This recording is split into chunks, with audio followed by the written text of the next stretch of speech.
السلام علیکم ناظرین۔ کہانی عثمان ایک بہت نیک اور رحم دل لڑکا تھا۔ اس کے پاس ایک پالتو بلی تھی جس کا وہ بے حد خیال رکھتا تھا۔ بلی بھی عثمان سے بے حد پیار کرتی تھی۔ ایک دن عثمان گھر کے سین میں موجود نیم کے درخت کی چھاؤں میں لیٹا آرام کر رہا تھا کہ اسے کسی پرندے کی سریلی آواز سنائی دی۔ اس آواز میں بہت مٹھاس تھی۔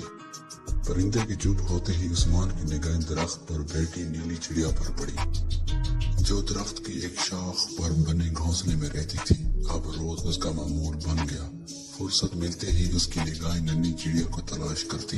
اس کی آواز سن کر عثمان کے لبوں پر مسکراہٹ آ جاتی تھی۔ عثمان کی دلچسپی چڑیا کی طرف ہوئی تو بلی کی طرف کم ہو گئی، اس لیے بلی چڑیا سے حسد کرنے لگی۔ ایک دن جب عثمان گھر پر موجود نہیں تھا تو بلی درخت پر چڑھ گئی اور گھونسلے کی طرف چھلانگ لگائی۔ نیلی چڑیا بلی کا نوالا بن گئی۔ چھلانگ لگانے کے نتیجے میں بلی کے ساتھ ساتھ گھونسلہ بھی زمین پر آ گرا۔